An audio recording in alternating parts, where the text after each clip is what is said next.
Jésus. Oh oui, oui, c'est Jésus. Oh oui, oui, c'est Jésus. Oh oui, oui, c'est Jésus.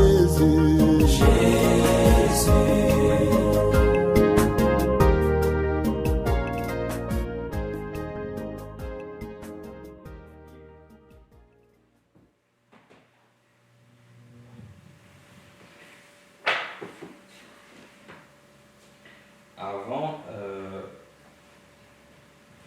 parce que ces derniers temps, nous avons beaucoup parlé, ou nous parlons, ou sinon nous parlerons de temps en temps de la personne du Seigneur Jésus-Christ. Parce que c'est le Dieu véritable, c'est l'unique que nous devons adorer. Et la parole, le message révèle le Seigneur Jésus-Christ. Le message de Frère Branham nous ramène à la foi des apôtres. Et la foi des apôtres était ancrée sur la personne du Seigneur Jésus-Christ. C'est ça, c'est ce que la promesse dit. Que je vous enverrai Élie le prophète pour ramener les cœurs des enfants à la foi des pères. Et nous en parlons souvent, ou sinon nous en parlerons souvent, parce que il y a beaucoup de choses qui se passent. Beaucoup de choses qui se passent, beaucoup de la confusion sur la terre. Il y a des tendances, on appelle ça comme des gens peut-être qui ne sont pas mal intentionnés, mais qui prennent des tangentes qui ne reflètent pas l'esprit de la parole, l'esprit de la foi que Paul, Pierre, William Branham ont prêché. Et ça, il faut le savoir que quand nous prenons position pour la parole, ça ne nous fait pas seulement des amis. Au contraire, ça nous fait plus d'ennemis que d'amis. Parce que le Seigneur avait toujours été rejeté. Le Seigneur avait toujours été combattu. Il y a aussi un esprit de tendance au milieu des gens. Les humains en général aiment suivre ce qu'on appelle la tendance. Les humains en général sont très moins enclins de suivre la conduite de l'esprit que la conduite de la masse, l'influence. C'est pour ça que nous parlerons beaucoup de ces choses. Nous parlerons beaucoup et beaucoup parce que nous devons connaître le Seigneur Jésus-Christ. Et nous ne le connaissons pas par des songes comme on l'a déjà dit ou par des pseudo-révélations, mais c'est par une expérience réelle du baptême du Saint-Esprit, une expérience réelle de la nouvelle naissance. Et ça, c'est entre chacun de nous et Dieu. C'est entre chaque personne. Ce n'est pas communautaire. Ce n'est pas dans l'ensemble. Donc, par rapport à ces choses dont nous parlons souvent, parce que ça s'attache, c'est en fait le centre de la doctrine, de la foi chrétienne, la foi que les apôtres ont prêchée, et pour laquelle ils ont dit que nous ne pouvons nous en détourner, parce qu'elle a été communiquée à l'Église, à l'épouse, qu'une seule fois. Ce n'est pas plusieurs fois que cela viendra, non. Mais cela a été donné à l'Église une seule fois. Alors, je voulais dire ceci. Je me sens encouragé par la parole dont parler. Et un jour, j'étais en train de méditer. J'étais en train de penser à beaucoup de choses. Parce que des fois, en tant qu'humain, on veut se faire accepter. C'est la nature humaine. Comme frère Branham le dit aussi, lui aussi il voulait être aimé des gens. Donc des fois on a besoin d'être comme applaudi, des fois on a besoin d'être apprécié. Mais avec Dieu il faut faire très attention parce que quand on prend position pour la parole, surtout si c'est l'exacte parole, il faut savoir l'esprit qui est dans le monde. Les gens qui vont apprécier cette parole, généralement, sont les gens là qui ont l'esprit qui a prononcé cette parole. Sinon, on se fait plus d'ennemis. Alors, je me suis senti très encouragé par ces passages que je voulais partager avec vous pour dire que ou sinon, nous ne venons pas à l'église. Non, on peut s'asseoir, on va lire l'écriture après. Nous ne venons pas à l'église juste pour plaisanter ou bien pour s'amuser. Et en plus de ça, il faut savoir que ici sur la chaire, sur l'estrade qui est réservée à la prédication, ce n'est pas un endroit pour régler les comptes. Ce n'est pas ici qu'on vient répondre à des prédications des gens. Non.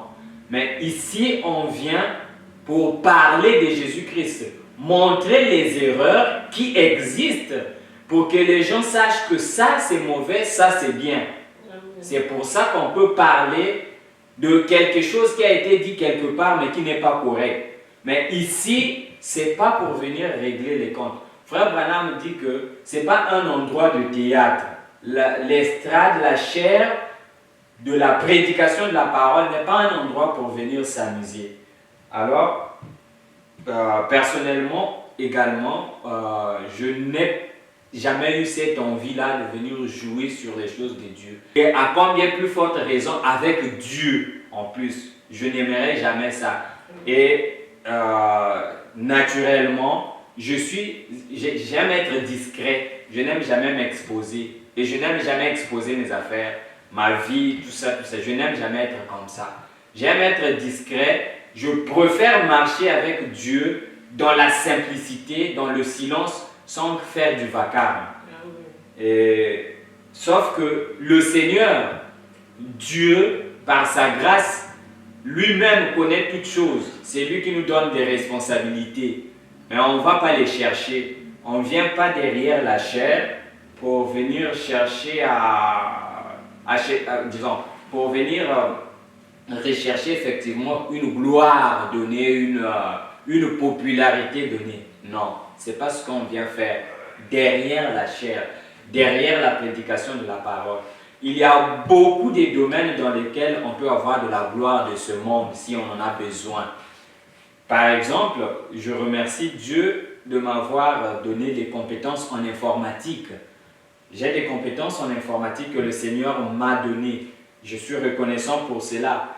Et s'il me faut chercher une gloire, je pense que le domaine informatique, c'est un domaine où les gens reçoivent beaucoup de gloire. On le voit pour ceux qui font des progrès dans ce domaine-là. Et c'est un domaine très facile pour faire des progrès. Ce n'est pas vraiment difficile. Donc, ce n'est pas de la gloire qu'on vient chercher derrière la chair. Ce n'est pas non plus de l'argent. Je n'ai pas soif je sais pas, non. On n'a pas besoin c'est vrai que l'être humain a toujours des besoins à spéculer, tout ça, de l'argent, de plus. Mais je sais que le Seigneur m'a béni. Et d'ailleurs, je vais souligner cette chose-là aussi. L'Esprit m'avait dit, et je crois que c'est l'Esprit de Dieu par rapport au caractère de la parole qui m'était donnée. L'Esprit m'a dit que si tu veux être bien dans l'Église, il faut être loin de l'argent. Il faut être loin de l'argent. Je préfère l'argent que le Seigneur me donne avec la sueur de mon front que de bidouiller des histoires. Non, ça c'est... De nature, je n'aime pas ces choses-là. Donc, nous parlons de la parole de Dieu, nous parlons de la personne du Seigneur Jésus-Christ et de ce que nous voyons que l'esprit du monde essaie de faire, ou sinon de ce que nous voyons qui contredit la parole de Dieu. Parce que pour chaque chrétien qui est né de nouveau, pour chaque personne qui a reçu l'Esprit de Dieu en lui, la parole, c'est son héritage. La parole de Dieu, c'est tout ce qu'il a. Donc, puisque la Bible nous dit que Dieu est le créateur de toutes choses et c'est par sa parole qu'il soutient toutes choses.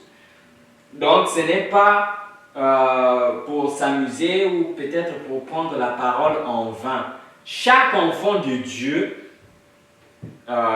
est tourmenté quand il voit la parole de Dieu être négligée, être malmenée à faux. Chaque enfant de Dieu, ça lui fait mal. Et c'est pour ça que nous ne pouvons pas tolérer des enseignements de fausseté, par exemple. Quand on nous enseigne que à la place du Seigneur Jésus-Christ, il y a autre chose, on ne peut pas accepter ces choses-là.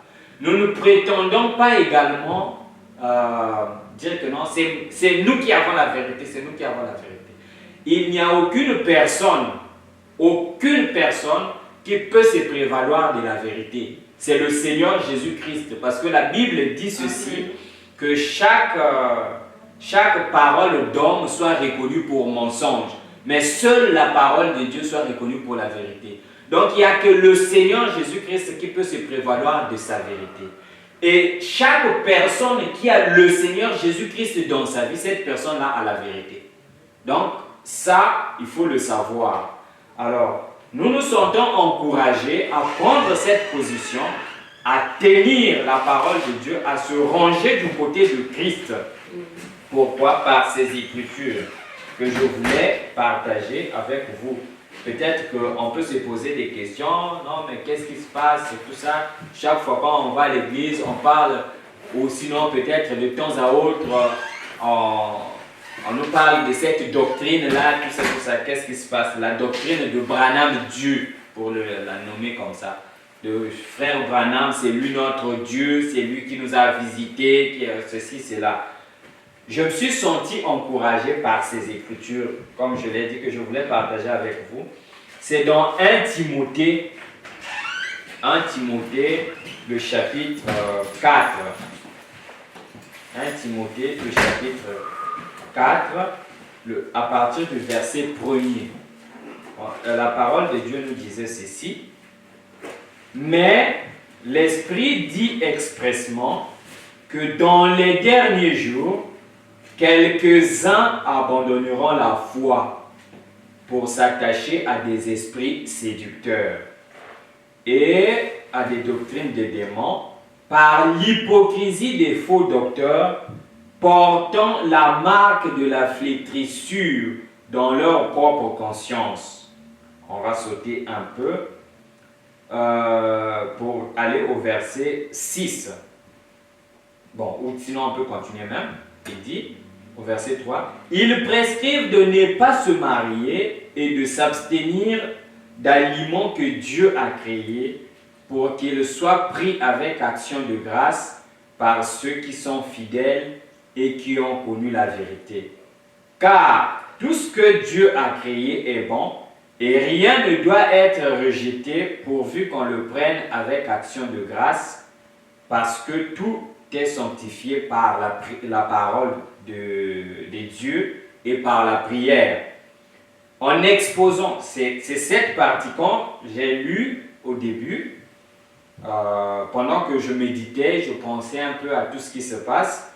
Quand j'ai lu le début de ce chapitre et que je suis venu tomber à partir du verset 6, c'est ça qui m'a encouragé et qui m'encourage à prendre position pour la parole de Dieu, même si on peut se faire des ennemis. Et ici, l'apôtre Paul continue, il dit ceci. « En exposant ces choses aux frères, tu seras un bon ministre de Jésus-Christ, nourri des paroles de la foi et de la bonne doctrine que tu as exactement suivi. Repousse les contes profanes des vieilles femmes. » Il faut repousser ça. « Exerce-toi à la piété, car l'exercice corporel est utile à peu de choses, tandis que la piété est utile à tout. elle a, la piété donc, elle a la promesse de la vie présente, la vie que nous menons, notre vie sur la terre, et de celle qui est à venir. Ça, c'est la piété, donc la nature de Dieu. C'est là une parole certaine et entièrement digne d'être reçue. Nous travaillons en effet et nous combattons parce que nous mettons notre espérance dans le Dieu vivant, pas un Dieu historique, pas un Dieu mort, qui est le sauveur de tous les hommes, surtout les croyants des croyants. Déclare ces choses et enseigne-les, que personne ne méprise ta jeunesse, mais sois un modèle pour les fidèles en parole, en conduite, en foi, en pureté, jusqu'à ce que je vienne. Applique-toi à la lecture, à l'exhortation, à l'enseignement. Ne néglige pas le don qui est en toi et qui t'a été donné par prophétie avec l'imposition des mains de l'assemblée des anciens. Occupe-toi de ces choses. Donne-toi tout ton entier à elles, afin que tes progrès soient évidents pour tous. Veille sur toi-même et sur ton enseignement. Persévère dans ces choses, car en agissant ainsi, tu te sauveras toi-même et tu sauveras ceux qui t'écoutent. Donc, ce sont là les paroles qui m'ont encouragé. C'est pour ça que, quand nous venons à l'église ici, vous allez voir que de temps à autre, on va parler, on va prendre position du Seigneur Jésus-Christ, on va prendre position de Dieu pour dénoncer ce que nous voyons qui est faux, qui est contraire à la parole. Si nous voyons qu'on remplace, on substitue notre Créateur par autre chose parce qu'on a eu trop de révélations, ce n'est pas parce qu'on veut se faire de la gloire, ce n'est pas parce qu'on veut se faire, on veut que les gens s'intéressent à nous. Non, ce n'est pas ce que nous voulons. Et la vérité, comme je l'ai dit au début, la vérité fait plus d'ennemis que d'amis. Donc, c'est pour ça qu'on ne vient pas chercher de la gloire ici, on ne vient pas chercher des honneurs, sinon, parce que, comme je l'ai dit tout à l'heure, que si on veut de la gloire ou de l'argent, Dieu nous a donné, nous a bénis. C'est à nous de gérer notre bénédiction. Ça, c'est ce que l'Esprit m'avait dit. Donc, on n'a pas un problème d'aller courir après l'argent. Et on n'a pas un problème d'aller courir après la renommée. Oh non, on veut se faire voir ou à répondre à des prédications données parce que quelqu'un a prêché ceci et nous profitons de la chair pour comme répondre à ces gens-là. Non. Mais nous prenons position de la parole. Et si Dieu a fait qu'il y ait des Éphésiens 4, c'est parce que dans la vie des gens, il y a des réalités. Maintenant, il faut prendre la parole de Dieu, la mettre dans cette réalité-là que les gens traversent. Chaque fois qu'il y a une situation, il y a une parole du Seigneur qui répond à ça. Et Dieu a placé les Éphésiens 4 pour prendre cette parole-là, la présenter aux gens, aller puiser dans la parole par rapport à la situation que les gens traversent. Et nous sommes en train de vivre cette époque-là où il y a des enseignements à faire craquer l'estomac des gens. Il y a des enseignements qu'on ne peut même pas décrire. Que si tu prends l'apôtre Pierre, l'apôtre Paul, tu lui dis ça, il peut te réprimander d'un seul coup. De dire que va loin de moi, arrière de moi, Satan. Vous voyez? Donc c'est pour ça que vous allez peut-être remarquer que chaque fois quand nous allons à l'église, peut-être que l'esprit nous conduit à parler de ces choses-là. Donc ce n'est pas pour venir chercher la gloire ou quoi que ce soit. Je voulais partager ce témoignage avec vous. Vous allez voir que c'est un esprit aujourd'hui. Les gens sont en train de quitter la vraie position. Peut-être que ce n'est pas avec de mauvaises intentions qu'ils le font. Peut-être, on ne sait pas. C'est vrai que parmi ces gens-là qui enseignent les faussetés, il y en a qui sont très mal intentionnés, qui ont un contrat avec le diable, qui sont conscients de ce qu'ils font. Mais peut-être qu'il y en a aussi, c'est sûr, qui ne sont pas mal intentionnés, mais qui pour autant, malgré toute la parole qui peut leur être présentée, rejettent et refusent. Donc, comme je l'ai dit, je me répète, qu'il n'y a aucune personne qui peut se prévaloir de la vérité pour dire que c'est moi qui ai la vérité. Il n'y a aucune personne sur la terre. Il n'y a aucune personne.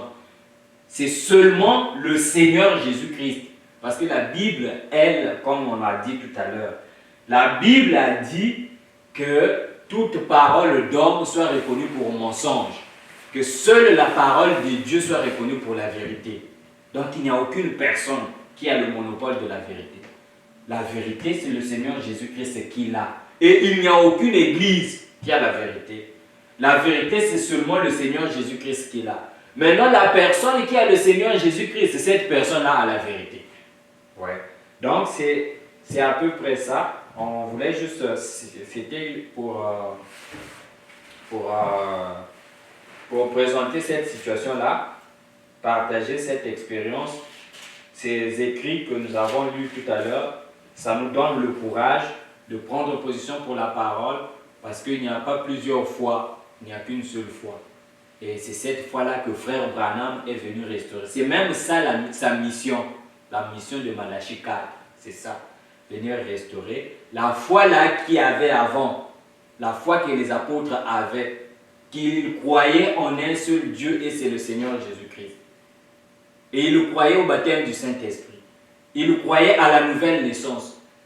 Ils croyaient à la révélation de la parole. Ils croyaient à ça. Ils croyaient à l'esprit qui parle à travers des gens, qui utilise des gens. C'est cette fois-là que frère Branham est venu restaurer. Et il ne se limite pas seulement à ça, à la confiance. Parce que quand on parle de la foi, c'est la confiance totale, l'assurance pleine à cet homme ici.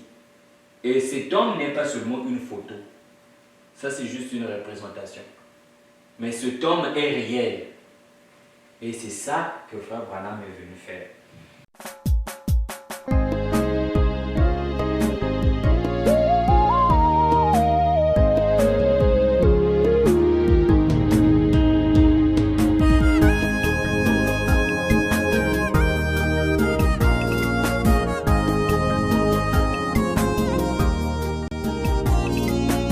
Qui est l'Éternel des armées, qui est le Dieu tout-puissant, qui est le roi de gloire, qui est le Père éternel, qui est le prince de la paix. Oh oui, oui, c'est Jésus. Oh